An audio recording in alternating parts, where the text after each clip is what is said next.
Hello, my name is Camille Thompson. I'm the Civil Society Liaison for Country Office Bahamas, and it is my pleasure to welcome you to listen to the various CONSOC members as they present their organizations to you. We hope that you will enjoy this opportunity to listen in and hear from our CONSOC members. We are pleased that we have increased our membership from 13 to 23 members this year, and we have many exciting activities planned for the year. We just had a CONSOC grant writing workshop, and we have many more things in store for this year, so we look forward to a successful time 2014, and we will be providing our results at the end of the year. Thank you. Yes, my name is Edison Sumner. I'm the Chief Executive Officer of the Bahamas Chamber of Commerce and Employers Confederation. The Chamber of Commerce acts as the private sector lead or liaison for businesses in the Bahamas. We also operate and act as the main advocacy group for employers in the Bahamas, and in 2011 there was a merger between the Bahamas Chamber of Commerce and the Bahamas Employers Confederation because of the synergies we saw between the two groups, to marry the two groups together to form the Bahamas Chamber of Commerce and Employers Confederation. So what we do then is we provide advocacy services for the private sector. We're the main liaison between the government and the private sector, and also between the private sector and a number of other associations and multilateral organizations in the country and throughout the world. Also in 2013, the Bahamas Chamber of Commerce and Employers Confederation became a member of the International Chamber of Commerce, which was a wonderful feat for us, and that allows us now the opportunity to make representation on behalf of the private sector in the Bahamas nationally and internationally through our associations now with the International Chamber of Commerce. We have been doing quite a bit of work over the last year, and we've got a very aggressive agenda going forward into 2014 and beyond. Included in that agenda would be the establishment of the Arbitration Center in the Bahamas, the establishment of an MOU between the Chamber of Commerce and the government relative to Trade Information Services Bureau. We've been pursuing very aggressively our SME development in the country. We'll be expanding on developing and providing advice and services to small and medium enterprises in the country as well. We have a very active Chamber Institute, which is our training arm, and we were pleased a few months ago to initiate our new online or e-learning platforms that have proven to be very successful so far. Also, we formed a taxation committee within the Chamber called the Coalition for Responsible Taxation, who have been the main driving force in the private sector, talking about and educating the general public about the impending VAT implementation, and also being the main body who've been negotiating with the government on the implementation of that and providing advice and certain recommendations to the government in that regard. We've also been moving around the country promoting what we call a Chamber on the Move, where we are bringing education to the masses regarding any number of issues, from taxation, small and medium enterprises, arbitration, etc., and also talking about the various trade agreements that are happening now that the government is actively pursuing on behalf of the country, including WTO, Extension, EPA, CARIB-CAN, CARIB-Forum, etc. So there are quite a number of initiatives we're working on. Further, as far as the local economy is concerned, we are working hand in hand with the IDB on the establishment of a virtual platform for our artisans and artists in the country, where they are able now to take the art that they've produced and place it onto a web portal, and that art now becomes available for the entire world to purchase. So we're very excited about that. We think it was a fantastic initiative. We want to thank the IDB for coming on board as such a significant partner in this initiative, and looking now to be able to give our local arts and crafts persons the world as their audience and as their stage, where they now get to sell their products not only to tourists coming into the Bahamas, but now those who've never been to the Bahamas, but who've seen and fallen in love with their art, can now purchase the art internationally. So the Chamber's been very, very busy. We've been quite active, and we have got a strong history behind us, but we're pushing now towards implementing quite a few initiatives in the ahead of us. We recently had our new election, so the Chamber is now operating under a new board of directors and under a new chairman, who've come in with a very aggressive agenda and building upon the legacy that the previous chairman and the previous board left in place. So we're pleased with the progress that we're making. We're glad for the partnerships that we have with agencies like the IDB, who are working with us to ensure that we get a lot of our agendas completed and fulfilled. And we're also pleased with the level of relationship, working relationship, that we have with the government of the Bahamas and with so many other regional governments and other organizations, which allows us to give our members the access to the seats of power in the country and in the region to be able to cause them to expand their businesses throughout the region. So we're doing a lot, we're getting it done, and we're grateful for the relationships that we do have. We're also glad for the involvement that we have with civil society, where we are seeing that there are a number of synergies that we were able to bring together, particularly as it relates to things like Try4 discussions with bringing together the interests of civil society, the government, the private sector, employers, and workers, etc., and moving that agenda forward. And also the fact that civil society and the Chamber share so much in common as it relates to the goals that we've set for ourselves and for our members, and that we're all working toward the benefit of membership, where we bring value to membership through our advocacy, through our interventions, and through the programs that we introduce to our members to cause them to advance in their various fields of endeavor. So we are thankful for that relationship. We think that it's a good marriage where we can actually bring all of these elements together to work toward the advancement of our country.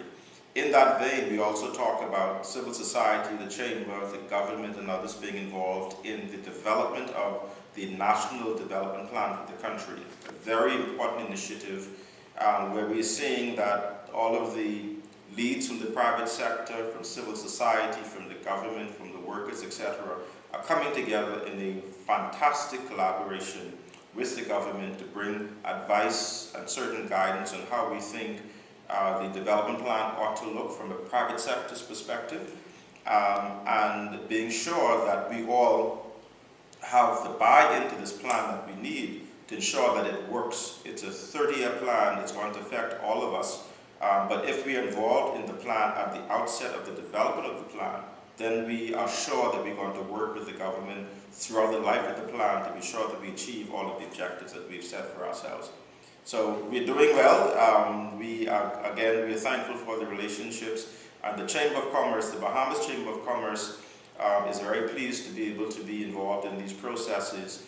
One of the other great initiatives that we just recently completed has been the signing of a memorandum of understanding between the Bahamas Chamber of Commerce and Employers Confederation and all the other chambers of commerce in the country, where we have signed on to an agreement where we are now looking to solidify our relationships, to improve our level of cooperation and collaboration, to improve the level of support we bring to one another, and to ensure that the issues that affect us all are heard on a national stage, so that we together can present ourselves to the government, to any other private sector organization or association, because together as the voice of business in the country, there's certainly strength in numbers, and we believe that we've been able to, through the signing of this MOU, strengthen significantly the voice of the private sector in the country. We are seeking now to go on to build on to developing the International Chamber of Commerce's National Committee for the Bahamas, which will include all of the chambers of commerce in the country again, along with all of the significant professional bodies and associations in the country who again will come together to even strengthen what we're doing nationally. But the International Chamber of Commerce's National Committee will be geared more toward the focus on international business as opposed to domestic business. And that is where the exposure to the ICC comes in, and also through that arrangement, we are building not only the domestic arbitration center, but the Chamber of Commerce now, through the development of this ICC National Committee, also now has, or will be allowed, a seat on the International Court of Arbitration. That is significant for us, and I think that it's going to do well to bring more business into the country, particularly those companies and agencies who may wish to have their cases settled through arbitration, that we are establishing ourselves as a very vibrant and strong arbitration center to hear domestic disputes as well as international disputes that can be settled in arbitration in the Bahamas. So again, we are very focused on what we're doing. We have a very aggressive agenda over the next 12 months strategically, but over the long term, there's quite a bit to get done. The Chamber has been actively engaged now in the Bahamas for 80 consecutive and consistent years as what we call the modern Chamber of Commerce, having been established back in 1935. So nearly 80 years of operations. We've done quite a lot, but we are coming into new times. We're moving into the digital age. It's now a fully IT age. So what we did 80 years ago and the way it was done, things are being done differently, but just as effectively. Information now flows at the click of a finger, the speed of thought. So where we could have enjoyed the time before where weeks would have gone by between sending a correspondence and receiving a response, nowadays you send a correspondence out, you expect a response back almost immediately. So we've adapted ourselves to this change, and we're seeing that it's benefiting our members as well. And we want to continue to grow and to move with the times to be sure that the Bahamas Chamber of Commerce always remains relevant to what's happening in the economy and in the country at any point in time. Thank you.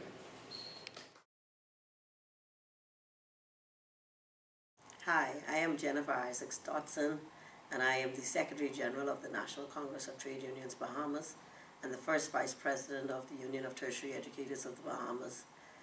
I am also an Associate Professor at the College of the Bahamas and Chair of the School of Education.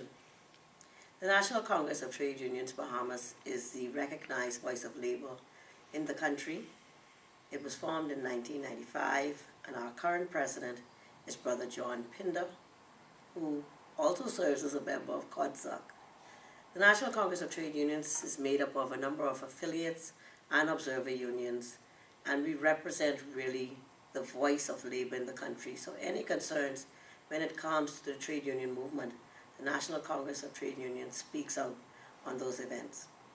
The National Congress of Trade Unions is affiliated, of course, with the International Labour Organization, the Caribbean Congress of Labour, as well as we also collaborate with the Commonwealth Bahamas Trade Union Congress within the Commonwealth of the Bahamas as well.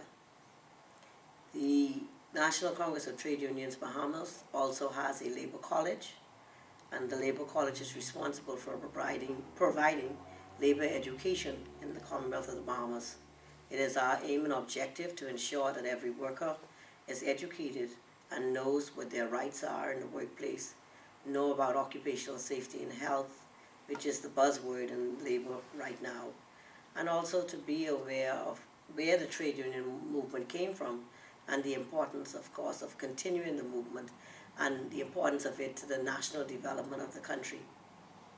I have been involved with CONSOC since 2010, and it has been extremely rewarding and exciting to be a part of this group, to really see how the IDB works and understand what the aims and objectives are, how the IDB interacts with government, and the consultative process that the IDB is truly being engaged in with this group makes it even more exciting for me to be a part of it. I am able to be kept abreast and to keep my organization abreast of projects that the IDB is presently doing within the country, and to be able to have first-hand knowledge of upcoming projects and to be kept abreast as to how projects are progressing within the country. So I applaud the IDB for starting CONSOC, and I look forward to us continuing this communication and consultation with this group, and hopefully we will begin to get more teeth as CONSOC grows from strength to strength.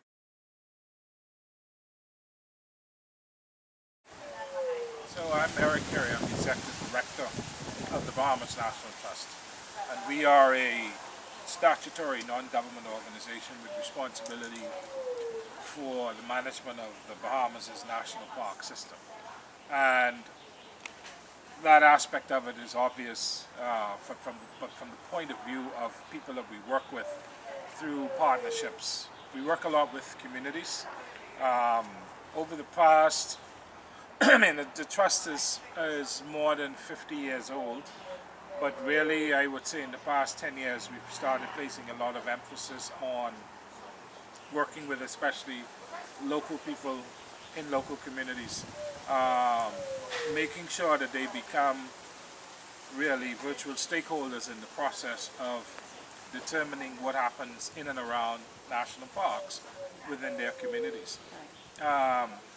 The involvement of especially these communities is critical because that ensures the buy-in. You know, years ago, national parks were created by government or an organization saying this is important, it's a national park, and then you local people have to live with it. That's long gone out the door. Society today, especially with the ability to share information instantaneously on Facebook and by email, the power of the internet, local people have an opportunity to express immediately to decision makers, whether it's the Bahamas National Trust or to a government official, either their support for or their opposition to a particular program or protected area. So working with these communities is extremely important. These parks are established obviously to protect the resource, but the real value is when local communities especially gain direct financial benefit. And so one of the things that we are doing is working with communities, the Ministry of Tourism, actually in a project funded by the IDB and with the National Audubon Society on developing nature-based tourism opportunities around these communities.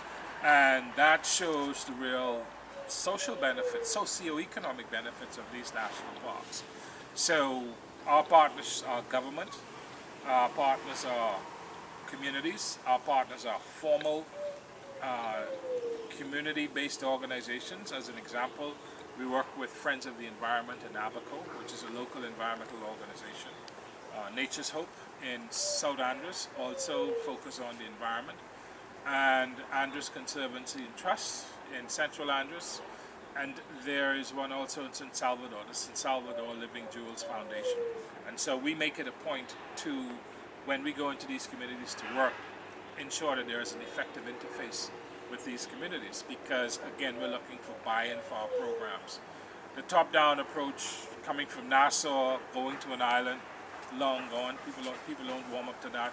In fact, they absolutely totally reject it. So we have to respond to the reality that these communities want to be a part of determining, what happens in their national parks, and even you notice now with a lot of developments that are taking place, local communities are much more involved in that process. So from the perspective of how we work with, the CONSOC group, civil society has an important role to play in determining what happens in our society. And being proponents of the involvement of people in governance, in decision making, in determining what happens, and I guess in all spheres of the economy, is really an important role. Advocating for that is an important role that's in civil society organizations, the role that they fill. And the National Trust is really pleased to have been affiliated with the group. I mean, because what our CONSOC group, obviously, without casting a political opinion or getting involved in the politics of our country or the sovereign issues of our country, the bank very effectively facilitates an important discussion that hasn't really happened before. Yes, there are civil society organizations in the Bahamas, that do um, advance issues for the public good, greater public good, but through the process that we have through the CONSOC group, it does provide an effective facilitator, and I think that's the real value of our group. Well, hello and welcome to the Bahamas Cooperative League Limited. My name is Stephanie Missick-Jones. I'm the General Manager. The Bahamas Cooperative League Limited is the apex body for cooperatives in the Bahamas. We have a membership of 40,000 members. The Bahamas Cooperative League represents both financial cooperatives, which many people know as credit unions, and also producer-supplier cooperatives. Those producer-supplier cooperatives are focused on agriculture, fisheries, and also multi-purpose initiatives. The Bahamas Cooperative League is also committed to continuing the legacy of the movement, and we're also involved with promoting junior cooperatives in our local schools. We are hoping that we can grow the movement. Hopefully we'll have a greater penetration of cooperatives in the country by 2020. The movement is celebrating its 40th anniversary this year. It was back in 1974 that the Cooperative Act of the Bahamas was enacted. So we are busy having celebrations and having activities that will create the greater awareness of cooperatives in the Bahamas. The Bahamas Cooperative League is basically operated or coordinated by a board of directors who represent the various credit unions and cooperatives in the country. This month, May, all credit unions and cooperatives, and indeed the league, will be hosting their annual general meetings, and this is the time in which we report to our membership on the activities of the movement. Of course, we are concerned about the development of the entire Bahamas, and so we have representatives in various family islands. We have representatives in Grand Bahama, Abaco, Eleuthera, and Cat Island, and we are hoping that through cooperatives we'll be able to develop those islands. So the Bahamas Cooperative League will continue its focus this year on the family islands. We are hoping that we can get into islands like Eleuthera, like Long Island, and Acklins. We've certainly started discussions with persons in those islands to see what cooperatives, what credit unions we are able to assist in formation there. We certainly believe that cooperatives can help to develop these islands, as you know, they work together, they work well when the persons are working together. In terms of the youth program, we have planned a number of activities for the youth. There should be a summer camp this year after school is closed. We're also working on or hosting a junior cooperative competition, business plan competition, where we have junior cooperatives compete based on the business plans they've submitted to us. So we're looking forward to that.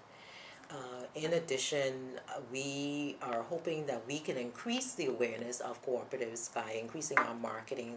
That is a big role of the league, increasing the marketing, increasing our I guess, position and visibility in the country.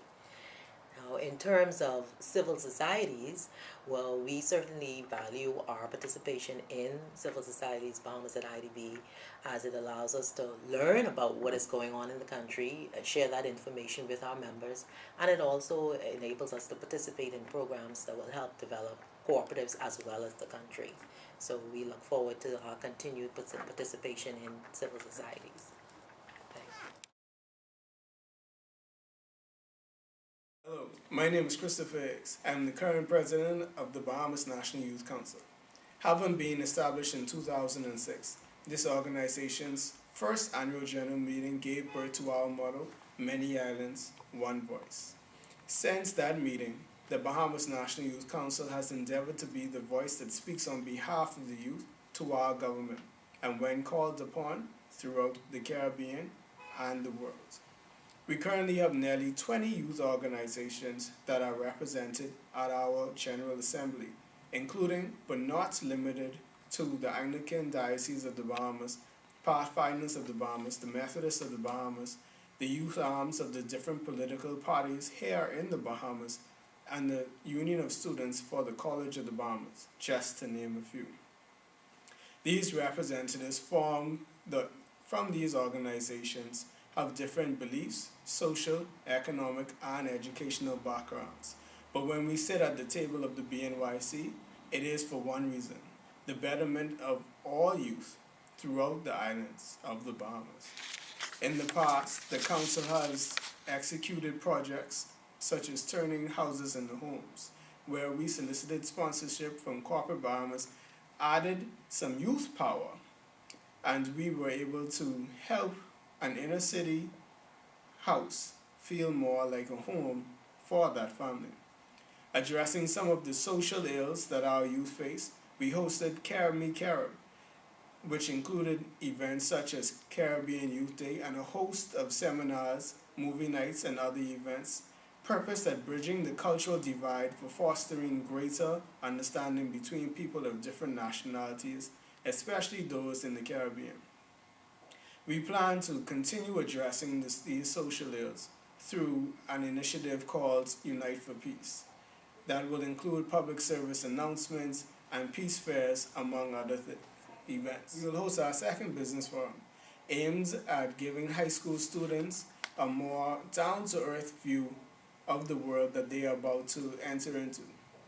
We will also push for the implementation of the National Youth Policy that holds within its solutions to a lot of the issues that plague the youth of the Bahamas.